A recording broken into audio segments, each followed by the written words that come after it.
All right, here we go to a new beginning. Supersiders presents. I'm Douglas Cassette, the solution specialist. And I'm Tanner Winslow, the operation manager, as well as kind of the insurance guru. Here we go. So we're just here to talk to you guys today and share some good information. We have a few things we'd like to touch on. I got my notes here to make sure I don't forget anything. You know, we're doing this podcast just to give you a look into Supersiders. You need to know who we are, what we're about, and what really makes us move. Not to mention, behind the scenes information. This will really help teach you about our industry, kind of give you a Wizard of Oz look, if you will, right? Pull back the curtain. One of the other things, though, that's most important, I think everybody really wants to learn, is those tips, tricks, and hacks that will help navigate through the insurance restoration, which is not easy. It's a slippery slope, along with the industry challenges we find. So we're going to help you with some of that stuff. It's going to be really fun, juicy, and I tell you what, golden nuggets. But more than anything, right, we're going to have great conversation. Yep. We'll get off topic quite frequently, but for the most part, we'll try to stay on a general thing of those three first points, but who knows where we'll go. Emphasis on try. All right, well, let's get into it, kid. Supersiders, who are we? I'll let you start. Family-owned company, started in 1990, started as siders, and worked our way into general contracting, where we are today, where we do basically everything with a house besides concrete work, and won the BBB Torch Award for Ethics in 2019, 2019-2020 year, and we're striving because we can't get it for 5 years. So in 2025, we're trying to be the first one to get it in 2 different categories. So that's our main goal here. Every time I hear those words, won the Torch Award for Ethics, something in my heart just shines. Because I think it's that, contractors being ranked number 1 in complaints through the BBB. Every time I heard that, I felt icky. And then when we went ahead and won that award, it kind of cleaned the slate. Yep. It's kind of embarrassing sometimes talking about being a contractor. So having that to stand back on and know that, hey, we're not just like the other people. We actually are trying to make a difference here, not just trying to make a quick buck. Does hold value when you're talking to people. Don't feel kind of like slummy, I guess. It does. It holds a lot of value. And the thing that I like is the fact that the family owned. I think what that resonates with people is it lets them know that we all care. Yep. It's not about the dollar.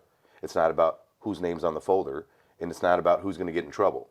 Because like I like to tell people is it's different when you show up at a Christmas party and you let somebody down in the business, but it's also family. Right. So I think that really kind of coincides with people and lets them know that we're here for their family. And that helps. I think the other thing that really separates Supersiders is the way that we offer our warranties. The way that we have our core values, right? Yep. Are be cautious, be curious, be unreasonable, and more importantly, be your word. I truly believe what the owner and the leader of our company has taught us is if we do those 4 things, there's no roadmap other than but success. Right. No, for sure. I would agree with that completely. I think all 4 of those help protect the company as well as protect the homeowner. So it's not just like we're looking out for us and how do we make the most money. If we stick on these 4 core values, we're going to make, no, if we stick on this, we'll meet our goal of being the 2-time Torch Award winner. Yeah. It's that rather than the money. I completely agree, and that's why I like that we're all on the same page. That's the other synergy that we create in this company, in this office, is everybody works together. I can't do it alone. I'm not as strong as my weakest link. I'm only as strong as my best link. So I love it, man. Next thing that we're going to be teaching everybody and sharing in these podcasts, like I talked about, the behind-the-scenes information.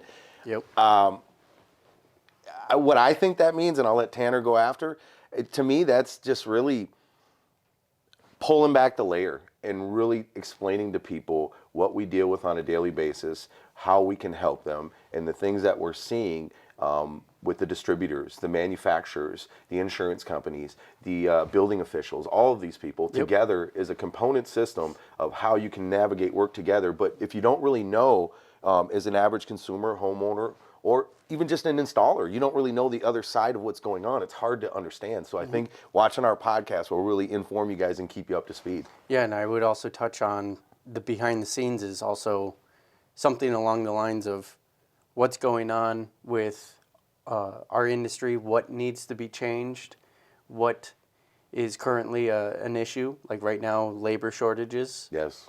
stuff like that. That's where we can kind of bring light to that and try to be a solution specialist, I guess, in a way, to kind of shine light on it and figure out, hey, this is what we think is a good idea, as well as kind of being open to discussion throughout other podcasts on things that we're learning about it. What a great way to put it. That's what I was thinking, but you said it better. No, I like that. And that's what we want to bring to you guys. One of the other things I talked about is those tips, tricks, and hacks. Now, again, this isn't a gaming forum. We're not playing Xbox or PlayStation. That being said, let's agree, Tanner. Navigating through the slippery slopes of this industry is a form of a game. Yeah. You have to know how to play it. You have to know who's on your team, and you have to use your pieces properly to leverage yourself to be successful. All with using, the moral compass pointed due north. Right.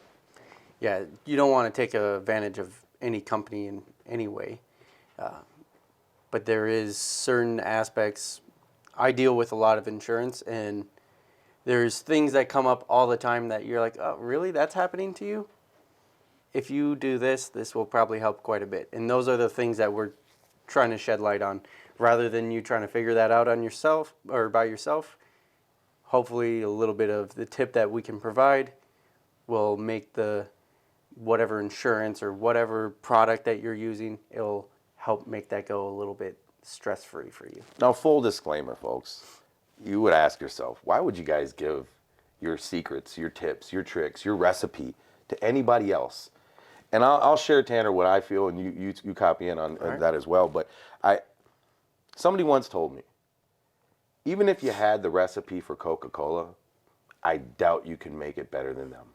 Right. And that's what I challenge everybody.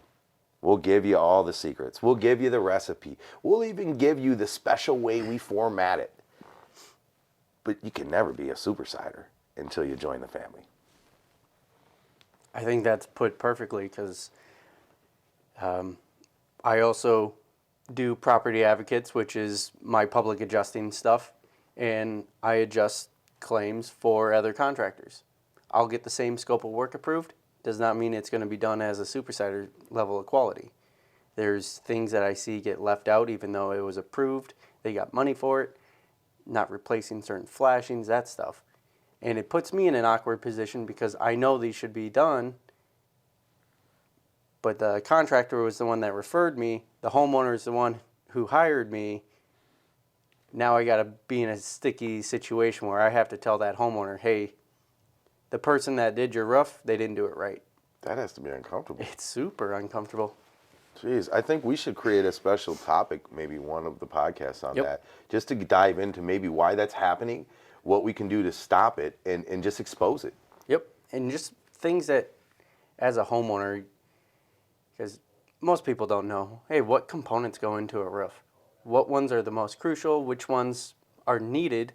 And why they're all needed? What kind of each component does for what? Which ones am I paying for that I'm not getting? Exactly. Like those step flashings and the end wall flashings. Like when you go out to a house that has a leak, 8, 9 out of 10 times, it's because of those. And if you're not replacing those every time, what's going on? Yeah. Those are the ones that should be replaced every time. Yeah, if you have a wall Right. and your roof connects into it, that's pretty much where water and debris and even critters want to get into. And they're like, well, let's just leave that? Exactly. So those are the ones that it would be nice to have those behind the scenes tips and tricks, knowing what's going on your roof. And if you are looking at it at the end of the job, at least you know how to have that conversation with that contractor. Hey, I know we talked about this. I don't see it done. Right? How are you going to fix it? And then at least they know that you know, and they can act responsibly from there. Well, I heard once, and I think what was it, Teddy Roosevelt said the quote, "Nobody cares how much you know till they know how much you care." Yep. And I think education and empathy is our secret sauce. And when we keep using that to do the right thing, either A, these contractors will get run out of town by not being able to perform, or B, they'll conform and do things properly. Yep. And that's all we really want. We don't want to poo-poo on anybody else's company. We want to make sure that we're promoting the proper way of doing things, because as we heard, and I said earlier, contractors being ranked #1 in consumer complaints through the BBB, there's a reason for that.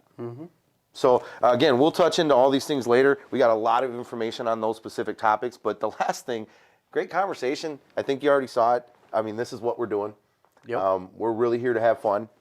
We enjoy what we do. We love it, and we want to share that with you guys. And we feel that it will resonate. You'll learn something. You'll see something. You'll have a little bit of fun. And we're going to try to keep it light within, around 20 minutes a pop. We'll have a little bit of an extended one once a month that will go a little more in depth. So do follow us, because there'll be some good content. We appreciate you guys listening and watching. So, what else do you want to talk about today? I mean, lead the way. What are you feeling? Well, I know we were touching a little bit base on how did COVID affect us? What changes on the industry did it make? What changes did it make on us personally? And I guess both of our positions in the company. What's something that you noticeably saw that changed drastically because just this pandemic that went through? I had to check my watch to make sure I don't go on a run on and see how much time we have, because there's a plethora of information to share. I think I'm going to touch on a few bullet points. The things that I really noticed, everybody's witnessed, is price. Yep. Price took a big hike. Yep. Availability, that's a big concern. And the people's trust. The people's trust has been affected. I go into homes every day, 6 days a week minimum, and I see at least 12 people a week. And it's very unfortunate the way I watch people clam up and get scared. And typically it used to be this one. They were just protecting their wallet. I don't want to spend too much, Douglas. I don't want to over cut my budget. I don't want to take money off the kitchen table. And I always understand that, right? I'm a father. I'm a parent. I'm a family man. I get it. That being said, I always remind them, well, you called me and contacted me for a concern. Do you think the concern's going to go away or become less expensive down the road? Or based on the BBB information, you'll have a good experience with anybody else? So that's where I urge them, let's try to find a solution today. It's still within your budget. But after COVID, it became more of, I'm afraid to do anything because there's so many new variables moving that I'm unaware of. And the very first experience I had immediately was a fella thought he was going to lose his job. And he had said to me, Douglas, I know I promised we're going to go ahead. And I'm so sorry to offend you and pull back, but I can't. I don't think I may have the house anymore, right? And I joked with him, yeah, there's no point in putting on siding if there's no house, and it wasn't a joke. You could see the fear in this man's eyes, and it really bothered me, because I felt that this is a variable, this COVID, that could affect the industry in my tenure being a supersider. It could affect our company being, successful and staying around. Are we going to survive? So that was a big fear. And then, of course, we all witnessed everybody being home was a big impact and injection into our company, if you will, or our industry, of needs and wants and desires. And it's been wonderful as far as business.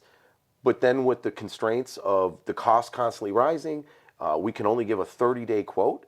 We literally can't monitor the labor or the material costs past then. We could put ourselves out of business, so that's difficult. The other thing would be is I'm hearing a lot of misinformation from other companies being told to homeowners right now. And I think it's more of this, I'm going to tell you what works for me. And it's hard because I've had customers being told that, there's material that's a year and a half out, but yet I can get it in 8 weeks. I don't understand. Now, again, that doesn't mean that fella didn't believe that information, but I have to understand that people are covering their tracks with all this misinformation. And so what is this doing? This is mucking up the waters worse, making people more afraid.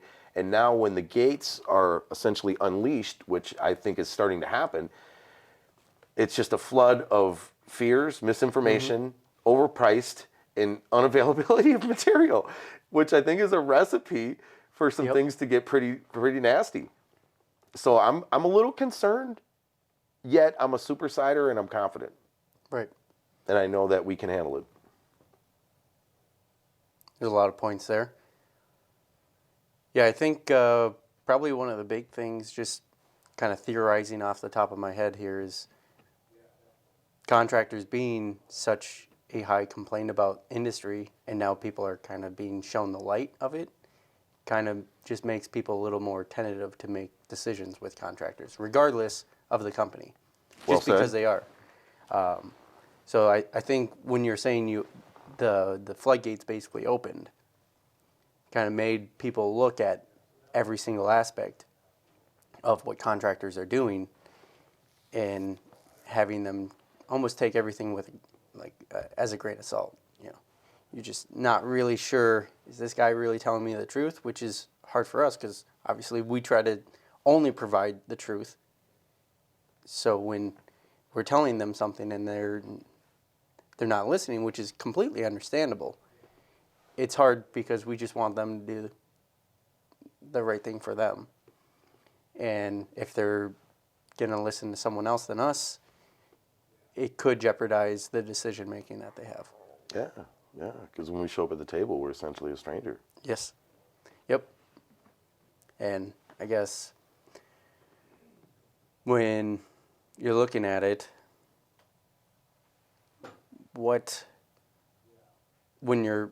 to stay on the topic of COVID, being at the table, how did that change?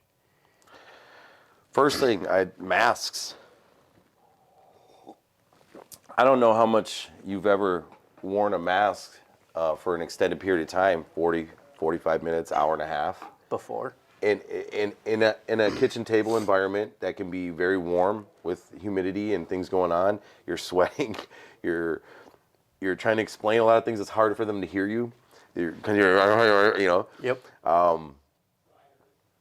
And that was a challenge. Then discerning whether they were okay or not okay with us wearing a mask, and then getting to the point of at the table and not really being able to interact with the other family members because we have comic books for the kids. Douglas is big on, interacting with the puppies and everything, and just kind of making it an experience, right? I'm not just here for you to sit at the table and give you a price, talk about a window being broken or a roof need to be replaced. I want to have experience. I want to have a fun time. I want to enjoy it. I want to stay on topic. I want to be professional. But, and that kind of took away from that. So it was more very to the point, business to business. Let's get in, get it done. It's COVID. We're afraid. I have people meeting me in the yard, in the garage, not wanting to go in the house. And again, it's very difficult for me to make a deal in an uncomfortable position for a large amount of money. So that's where I really noticed the constraint of that, and I'm very grateful that that is going away, and I'm being accepted and welcomed into homes, and people aren't requiring masks, and so I'm glad of it. But I think, looking back, I think what it really did is it took away the weak salespeople and the weak companies from thriving, because no longer did they have an opportunity to go out and just be an order taker, a glorified order taker, and give them a product. Now they had to really build some value, and they had to do it in intrinsic ways outside of the norm, and that's where, of course, we thrive and we're successful. So I liked it after the fact, but during it was frustrating. Right. And they say, like 6 or 7% of conversation is actually based on the words you're saying, rather than how you're saying it, the body language, the inflection that you have in your voice, all that stuff. Is that something that you had to kind of even work on a little bit more? Because now this portion of your body language, of your facial expressions, is not able to be seen. If I'm correct, I think it's over 93% is body language and inflection of voice, right? So that's a lot. And if I can't really read the inflection of your voice because you're muffled, Yep. and I can't really read your body language because A, I'm not there, B, we're over the phone, we're in a Zoom, you're just sitting there with your face, or Right. you're just standing in your garage, you're in an uncomfortable position, so you're not showing any body language. Yeah, it was very difficult, and I still made progress, and we still had kept business moving, but it showed me a different way to teach myself to communicate, because again, what am I doing? I'm taking my words and I'm constructing something in their mind, and using literature and paper and documents and iPads and notes. It's so much easier, but I was still able to do it. So knowing that, I think it's a great tool going forward. If there's an environment like that or a situation where somebody has to Zoom me from out of state from an unexpected event, I know that I still have that ability to give them all of the points and all of the information and all the data. Right. So that was huge. So again, after the fact, I'm glad, but during it, I tell you what, it was a son of a gun. Yeah. All right. What about you? You were behind the scenes, but did it affect you as much? I mean, being at the office and paperwork and. It was definitely because I set up some of the appointments too. You could definitely tell setting appointments were at the very beginning was very tricky because people didn't know what was really going on, how much of this would have actually impacted their health on a person-to-person basis. Everyone had kind of different understandings. So some people were like, yeah, come on out. I don't care what you're doing. You can lick everything in my house. And then you would have a different person on the very next phone call where, hey, I'll be inside. If you do touch anything on my house, please just wipe it down. Okay? And we're the ones coming to their house, so we have to be respectful to whatever wishes they want. Because that's just rude if you're not wishing You're in their castle. Exactly. Yeah. You're on their property. You better listen to whatever wishes they have. So that was kind of a big change that you had to have in your questions and how you're layering questions, so you didn't accidentally offend someone when you're just basically doing the same thing that you did at the person before. Oh, I mean, how easy is it to offend somebody? Exactly, and especially when it's something when it comes to their health, when it's a pandemic and something like that, you definitely don't want to be stepping over the wrong boundaries on that aspect because you could be affecting their personal health. I've had unique experiences. I had one fella in the beginning open the door, hacking and coughing, and come on in and measure the window. I literally for like a split second didn't know if I should just turn around and go back in my car and drive off and just be like, yeah, it's not working out. You're sick today. Because again, I wasn't as afraid as some people may have been, but I still had a fear of the unknown. Right. And then there was another guy. I don't think he had a pole, but it was an invisible pole. He had like the 10-foot pole. Like if I walked, he would walk. Like it was making sure that there was that distance, and that made it clear to me. And then there was another customer that I've dealt with a few times. I've actually worked with this person multiple times, and they had their own system where they showed up, and he got out in the driveway and came over to me. Do you got a mask? Yeah, I got a mask. Is it, these stats and statistics, and is it this? How about I use yours? Because again, I wasn't sure, and I didn't want to say yes or no or seem stupid, and I'm using his mask. I walked in the house, and the first question they asked me, would you be willing to go wash your hands? And they felt like they were offending me. I actually love it. I think that's awesome. I'm one of those people, hand washing gurus, if you will. I do it all the time, which is I always have to have lotion because my hands are always drying out. But I'm a proponent of that, being that I used to work in the health industry with handicapped kids. Is if you're wiping your nose and touching anything, that's transferring it. Right. And especially when COVID happened, geez, and the flu's always been here. I'm that guy. So I like those customers, and they really show me a different insight to what to expect. You have the guy hacking, and then you have the people, here's a mask, would you wash your hands? So there's a very big difference. Yeah, it was very different from customer to customer. In setting appointments, it was weird, but for the most part, that's hardly any of my position. I deal with more of the insurance stuff, communicating with the actual adjusters, different insurance companies. Some insurance companies just had you send in photos and they wouldn't have an adjuster come out. and they would approve a lot of stuff just because we know what we're looking for. We're not sending in faulty damage, you know, we're sending in actual hail or wind or however, ice dams, all that stuff. So when we send in proper documentation, it gets approved almost immediately, which was a big difference because typically you would have to have a step process where you have to have them come out, they look at it, you both kind of go over the same thing, maybe even look at it again. So that was a big change, and it showed kind of the ethics of certain insurance companies based on that, because some got a lot better in dealing with those things and some got a lot worse. Knowing they were able to take advantage of the situation by knowing that, hey, they probably don't want a bunch of people at their house, so we'll just say no. And rather than having 4 more people come over to the house, they'll just say, oh, you know, I don't really want to move forward with the claim, even if the person had damage. So you kind of saw the merit of what insurance companies were made of, or certain insurance companies were made of, and then you could see how it was either a good thing or a bad thing, and it kind of impacted me on, I guess, the ethics of the industry, of at least the insurance industry. Well, yeah, just like I said, it was exposing those contractors. Yep. I guess it was exposing the insurance companies Yes. as well. That's great information. I didn't even have that angle. I didn't think about that. I mean, if looking back, I could have presumed it, but yeah, to really open up and give an insight to how they're going to operate. I know personally, meeting on site, it was kind of fun at first because they weren't there, or they would literally say, "Just send me the photos," and then of course they only had so much information to go off of, so it was hard for them to dispute per se, right? And that's always the biggest challenge: the disputes. What is it?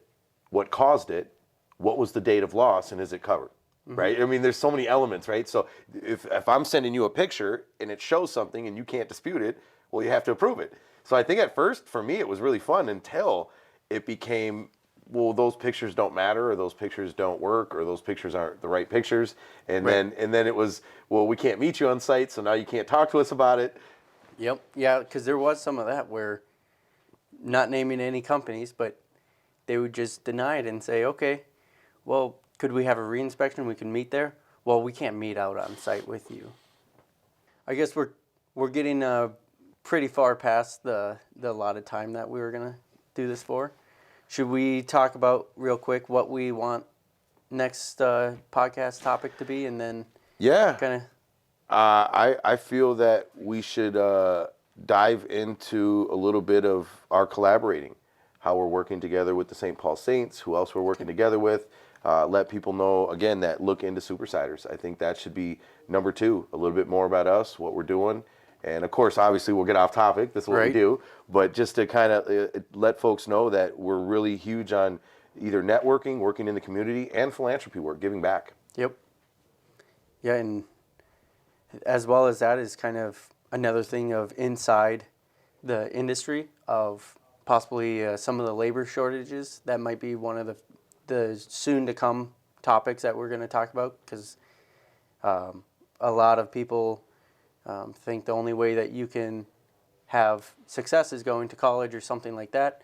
And really, that's not the case. It's just some type of education, whatever that may be. And it would be nice for us to share our insight of what that other education could be. So I agree.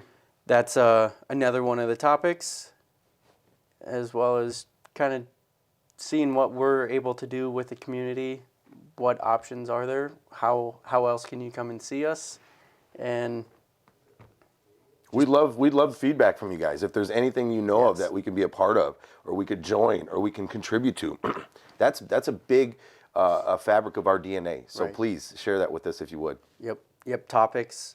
We're not set on any mindset of what we can and cannot talk about. So if you have topics that you guys wish to know, if it's just us doing a little bit of more research on it, trying to figure out what other people in the industry are doing with it, we're happy to look into that stuff. Yes, we are. Thank you for joining us, and we'll see you next time.